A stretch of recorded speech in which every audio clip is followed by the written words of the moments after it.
Bonjour à tous, aujourd'hui nous allons suivre un tutoriel pour remplacer la double caméra arrière sur le Xiaomi Mi 8 Lite. Pour réaliser cette réparation, vous aurez besoin bien sûr de la double caméra arrière d'origine. Vous la retrouverez en vente sur notre site internet. Elle vous sera livrée avec le patron d'aide au montage qui va vous aider à suivre le tutoriel.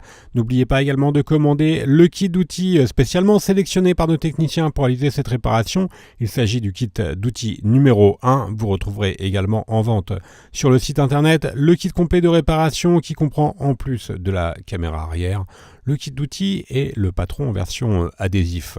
En commandant ces pièces sur notre site internet, vous bénéficiez d'une assistance technique par chat, par téléphone et également par email et vous bénéficiez également de 10% de remise avec le code YouTube. C'est une réparation qui est assez longue, en effet il faut compter 40 minutes et la difficulté est notée 3 sur 5. Si vous n'êtes pas sûr d'avoir un Mi 8 Lite, rendez-vous au dos de votre appareil et vérifiez que votre numéro de modèle corresponde bien à M1808D2T et la dernière lettre peut changer en fonction de la couleur de votre téléphone. Bien sûr, comme avant chaque réparation, pensez bien à éteindre le téléphone et retirer le rack des cartes nano SIM et micro SD. On va commencer par décoller la vitre arrière. Pour décoller la vitre arrière, nous avons deux méthodes. La première méthode, c'est d'utiliser le coussin chauffant, donc que l'on place au micro-ondes pendant 1 à 2 minutes. Ensuite, on l'applique sur la vitre arrière pour la chauffer. La deuxième méthode, c'est d'utiliser un décapeur thermique ou un sèche-cheveux. On passe le décapeur thermique ou le sèche-cheveux sur tout le contour du téléphone, sur la vitre arrière, afin de faciliter le décollage de celle-ci. Alors attention, le décapeur thermique, pas à plus de 80 degrés. Vous retrouverez bien sûr le petit décapeur thermique en vente sur notre site internet. Ensuite, on applique la ventouse dans le coin inférieur droit du téléphone. On tire sur la ventouse et on va insérer le médiator en métal entre la vitre arrière et le châssis pour créer un point d'insertion. On remplace ensuite le médiator en métal par le médiator en plastique afin de ne pas marquer la vitre arrière et le châssis. On positionne un deuxième médiator et ensuite on va tout simplement décoller le contour de la vitre arrière en faisant glisser le médiator en plastique sur tout le contour du téléphone. Voilà, on a fait la partie gauche et la partie droite, le haut et le bas du téléphone. Alors vous ferez attention en relevant la vitre arrière, étant donné que le Touch ID est au dos du téléphone. Donc le lecteur d'empreinte digitale, il est au dos. La vitre arrière est toujours connectée par le Touch ID, par le lecteur d'empreinte digitale sur la carte mère. Voilà, on voit bien la nappe du lecteur d'empreinte digitale qui est toujours connectée. Et on va commencer bien sûr par déconnecter cette nappe afin de pouvoir libérer la vitre arrière. On met donc la vitre arrière de côté et on va s'intéresser à la partie haute du téléphone et l'on va retirer le cache arrière qui maintient les connecteurs de la batterie. Donc le cache, il est maintenu par 9 vis cruciformes. Vous ferez attention, on a bien notifié les codes couleurs afin que vous ne puissiez pas les intervertir. Pensez bien à les repositionner sur le patron universel qui est inclus avec votre commande. Alors vous voyez, il y a deux vis avec des témoins d'ouverture. Les vis qui ont des logos Xiaomi sont des vis avec des témoins d'ouverture, donc vous les repositionnez directement sur le patron de montage et vous pouvez les dévisser sans enlever le témoin d'ouverture. Une fois qu'on a retiré les vis, on retire le cache arrière avec le film de dissipation thermique et ensuite on vient déconnecter la batterie à l'aide du levier en nylon.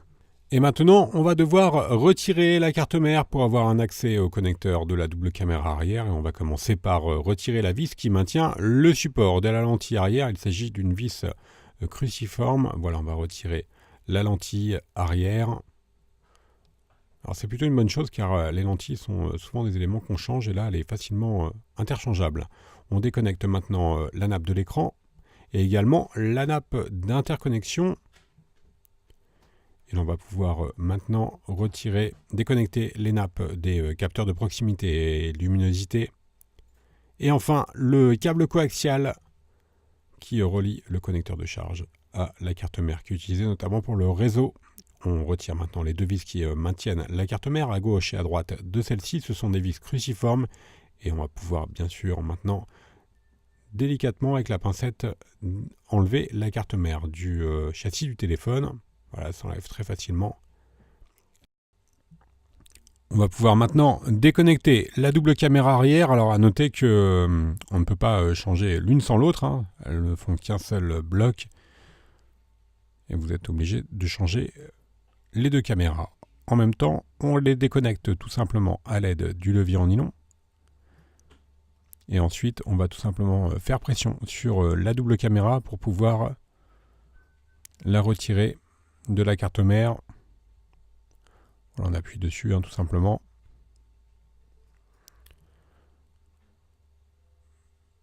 Voilà, la partie démontage est maintenant terminée. On va passer donc à la partie remontage. On va bien sûr reprendre la nouvelle double caméra arrière que l'on va repositionner sur la carte mère en la passant par en dessous. Et ensuite, on vient reconnecter bien sûr les deux nappes.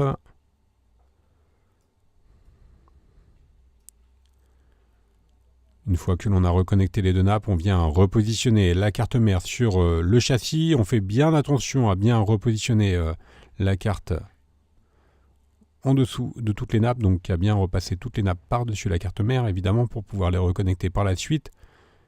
On repositionne la carte dans le châssis et l'on vient reconnecter les trois nappes que l'on avait déconnectées auparavant. Donc la nappe des capteurs proximité, luminosité, la nappe d'interconnexion, la nappe de l'écran. Ensuite, on va s'intéresser au câble coaxial.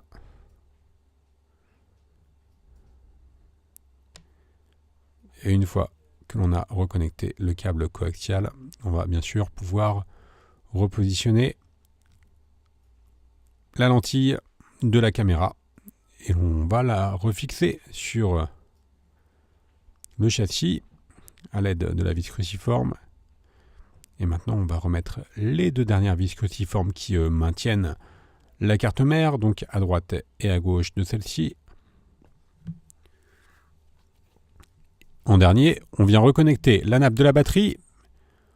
On repositionne la plaquette qui protège la carte mère, qui comprend également le film de dissipation thermique et qui est maintenu par les vis cruciformes. Alors, vous faites attention, elles sont toutes de tailles différentes, enfin il y en a 3 tailles différentes plutôt. Et ce sont toutes des vis cruciformes.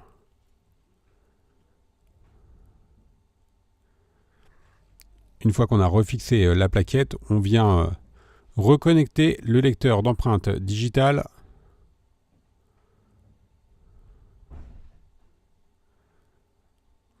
sur la carte mère.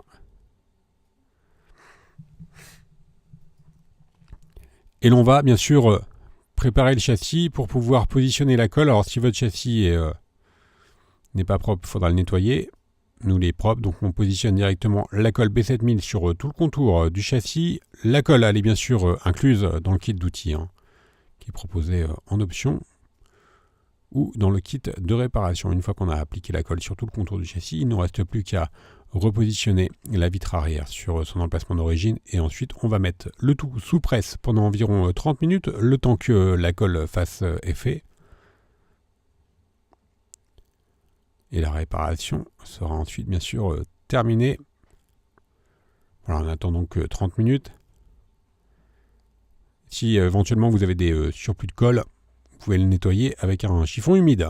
Alors on va faire un récapitulatif des produits utilisés en commençant bien sûr par la caméra arrière. Vous la retrouverez en vente sur le site internet, elle vous sera livrée avec le patron de montage. Vous retrouverez le kit numéro 1 ou le kit complet de réparation.